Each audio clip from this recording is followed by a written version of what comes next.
성경 말씀은 신약성경 히브리서 8장입니다. 신약성경 361페이지 히브리서 8장 10절로 13절 10절로 13절 우리 한 목소리로 읽습니다. 또 주께서 이르시되 그날 후에 내가 이스라엘 집과 맺을 언약은 이것이니 내 법을 그들의 생각에 두고 그들의 마음에 이것을 기록하리라. 나는 그들에게 하나님이 되고 그들은 내게 백성이 되리라. 또 각각 자기 나라 사람과 각각 자기 형제를 가르쳐 이르기를 주를 알라 하지 아니할 것은 그들이 작은 자로부터 큰 자까지 다 나를 알리라. 내가 그들의 불의를 긍휼히 여기고 그들의 죄를 다시 기억하지 아니하리라 하셨느니라. 새 언약이라 말씀하셨음에 첫 것은 낡아지게 하신 것이니 낡아지고 새하는 것은 없어져 가는 것이니라. 아멘. 오늘은 죄와 고통을 어떻게 할 것인가, 죄와 고통을 어떻게 할 것인가에 대해서 말씀을 나누겠습니다. 먼저 1번 보시죠. 읽습니다. 죄를 나누지 않는다. 아무에게나 경솔히 간섭하지 말고 다른 사람의 죄에 간섭하지 말며 내 자신을 지켜 정결하게 하라. 아멘. 죄는 나누지 않는 겁니다. 간섭하지 말며가 don't share 이렇게 되어 있습니다. 죄를 공유하지 말아라. 우리말로는 죄를 간섭하지 말아라. 간섭이란 직접 관계가 없는 남의 일에 부당하게 참견하는 것을 말합니다.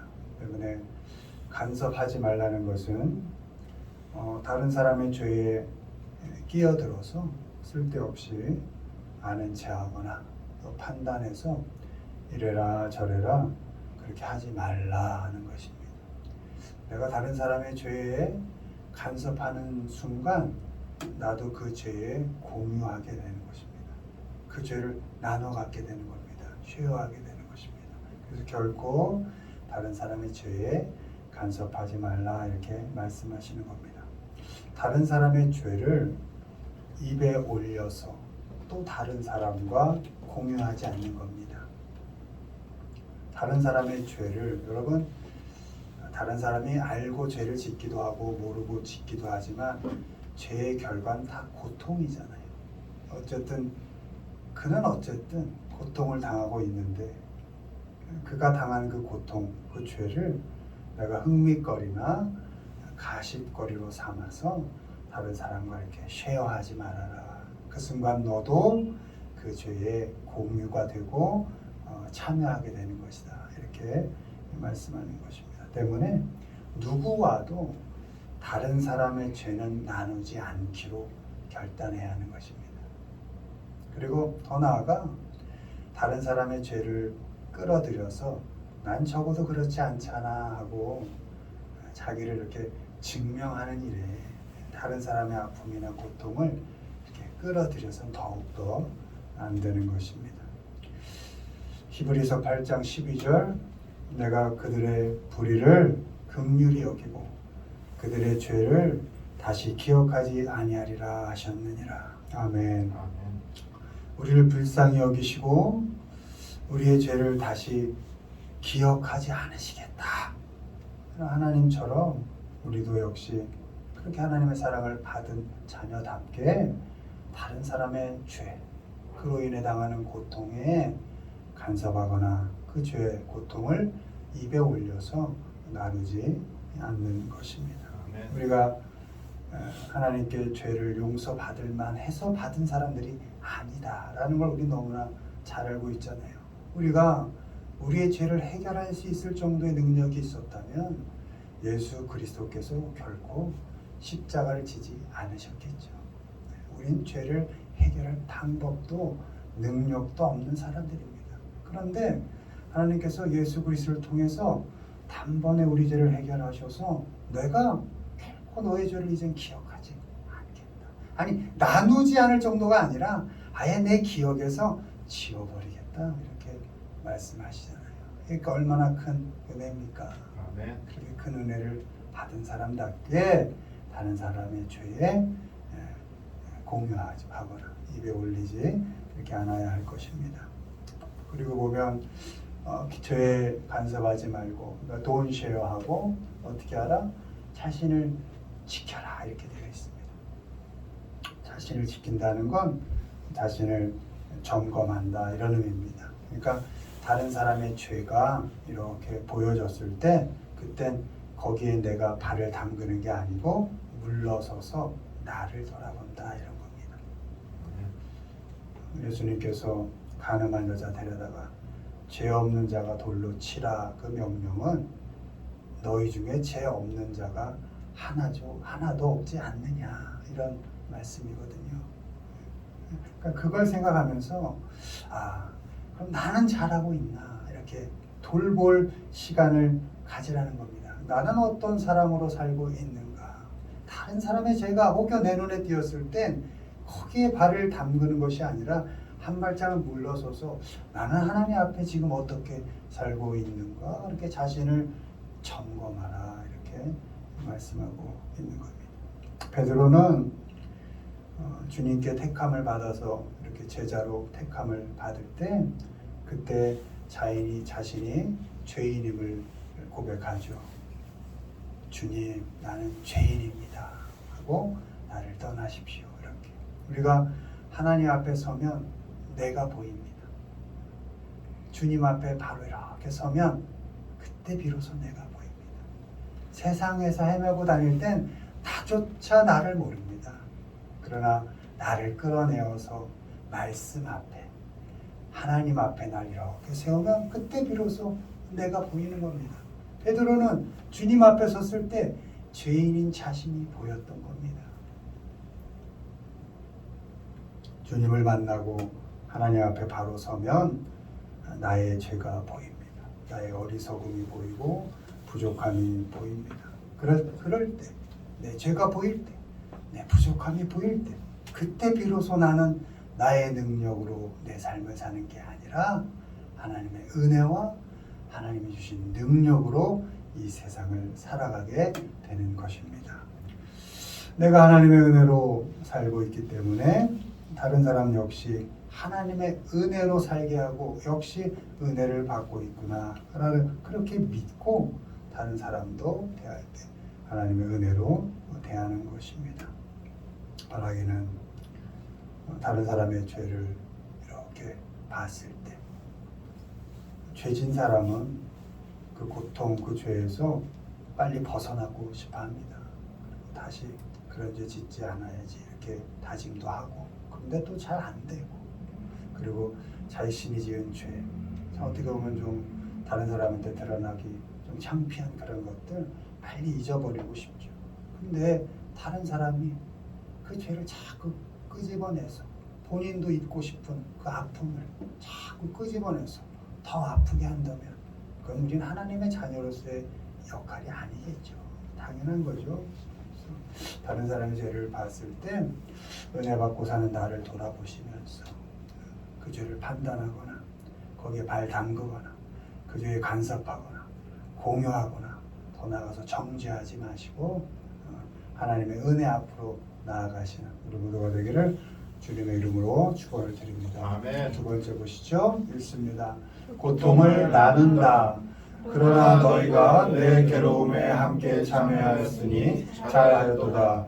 빌립보 사람들아 너희도 알거니와 복음의 시초에 내가 마게도냐를 떠날 때에 주고받는 데 일에 참여한 교회가 너희 외에 아무도 없었느니라. 아멘. 고통은 우리가 살면서 고통 다 당하잖아요. 뭐 표현을 하지 않을 뿐이지 고통 없는 사람이 없죠. 그 고통은 나누어라 이렇게 되어 있습니다. 역시 쉐어입니다. 다른 사람이 갖고 있는 고통은 공유해라. 무엇 때문에 아픈지 또 힘든지 또 괴로운지를 묻는 겁니다. 묻고 알아서 그 고통에 나도 같이 참여해 주는 겁니다. 그래서 사랑은 고린도전서 13장에 Love is long suffering 이렇게 되어 있습니다. 그래서 사랑은 오래 고통받는 거다 이렇게 되어 있습니다. 사랑은 내 고통뿐만 아니라 다른 사람이 당하고 있는 고통까지도 쉐어해서 나눠서 함께 아파주는 것, 그것이 고통인 것이 사랑인 것입니다. 세상은 다른 사람의 기쁨 또 즐거운 소식을 들으면 그럼 어떨 것 같아요? 질투합니다. 그리고 다른 사람의 아픔을 알면 어떨 것 같아요? 세상은 그걸 단점으로 잡고 판단하거나 정죄합니다. 그래서 세상 사람들은 웬만하면 누구와도 고통과 아픔을 나누려 하지 않습니다. 그리고 감추려고 합니다. 로마서 12장 15절 즐거워하는 자들과 함께 즐거워하고 우는 자들과 함께 울라. 아멘. 그러나 신앙인은 즐거움도 나누고 슬픔도 나눠라 이렇게 말씀하고 있습니다. 그 사람의 입장이 되어주고 그의 편이 되어주는 겁니다. 그 사람이 아플 때 그 사람 옆에 함께 있어주는 겁니다. 그 사람이 힘들 때 판단을 멈추고 그 사람 옆에 같이 있어주는 겁니다. 내 생각만 주장하지 않습니다. 나 하고 싶은 대로만 하지 않습니다. 그에게 관심을 갖고 묻습니다. 어디가 아프냐? 뭐가 힘드냐? 뭐가 널 힘들게 하냐? 해서 그가 당하고 있는 고통을 조금이라도 쉐어해줘야 한다는 것입니다.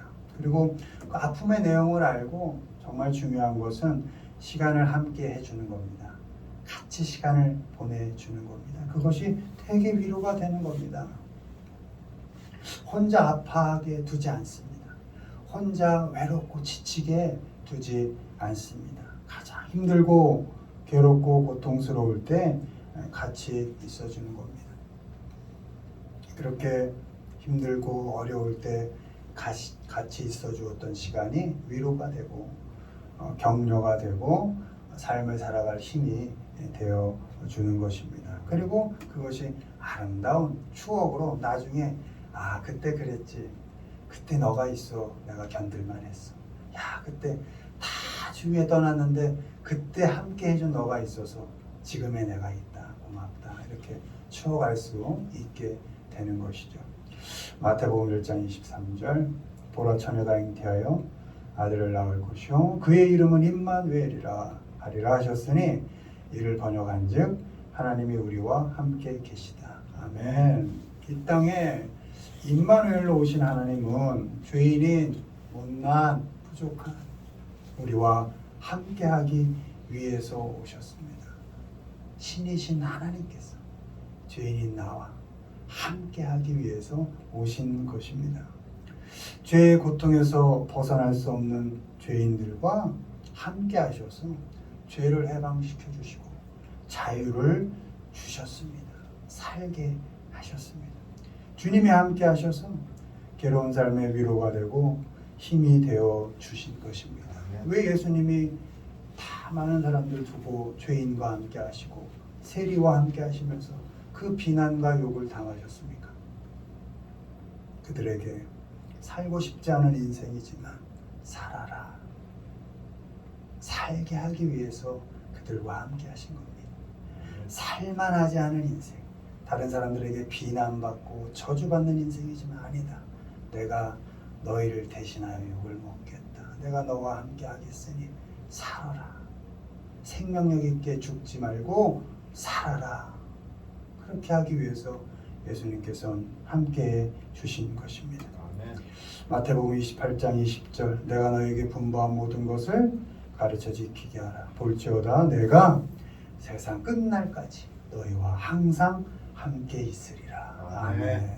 주님은 하늘로 올라가실 때에도 우리와 항상 함께 있겠다고 약속하셨습니다. 고통과 괴로움에 살아갈 당신의 자녀들을 혼자 외롭게 두지 않으셨습니다. 보혜사 성령을 우리에게 함께 하시도록 보내주겠다 약속하셨습니다. 그 성령 하나님이 지금도 우리와 함께하고 계신 것입니다. 아멘. 지금도 우리의 아픔에 함께 해주시고 지금도 우리의 고통에 같이 탄식하시면서 함께 해주시는 것입니다. 아멘. 로마서 8장 26절 이와 같이 성령도 우리의 연약함을 도우시나니 우리는 마땅히 기도할 바를 알지 못하나 오직 성령이 말할 수 없는 탄식으로 우리를 위하여 친히 간구하시느니라. 아멘. 너무 살 바를 알지 못해서 어찌할 바를 못하고 쩔쩔맬 그때 우리와 함께하고 있는 그 성령 하나님이 우리를 위하여 친히 간구하실 정도로 우리 삶에 깊이 간섭하셔서 함께 우리와 살아가고 계시다는 것입니다. 아멘. 주님은 우리에게 오실 때도 함께하기 위해서 오셨고 가실 때도 함께 있기 위해 성령을 우리에게 보내주셨습니다. 하나님의 사역은 못난 우리와 끝까지 처음부터 끝까지 죄인인 우리와 부족한 우리와 못난 우리와 끝까지 함께 하기 위한 사역이셨습니다. 아멘. 우리도 삶을 같이 하고 시간을 내주면서 고통당하고 있을 그 누구 가까운 사람부터 내가 아는 그 누군가 그와 함께 시간을 보내줘야 할 것입니다. 고통의 내용을 알고 나누어서 혹시 내가 감당하고 쉐어할 부분이 있다면 쉐어해주고 뭐 특별히 내가 해줄 게 없다면 시간을 쉐어해주고 공간을 쉐어해주는 그렇게 함께 해줘야 하는 것입니다. 바라기는 고통을 나누기 위해서 언제나 힘들어하는 그 사람과 시간을 함께하고 즐거울 때만이 아니라 아플 때에도 같이 아파할 수 있는 그렇게 함께 해줄 수 있는 우리 모두가 되기를 주님의 이름으로 축원을 드립니다. 아멘.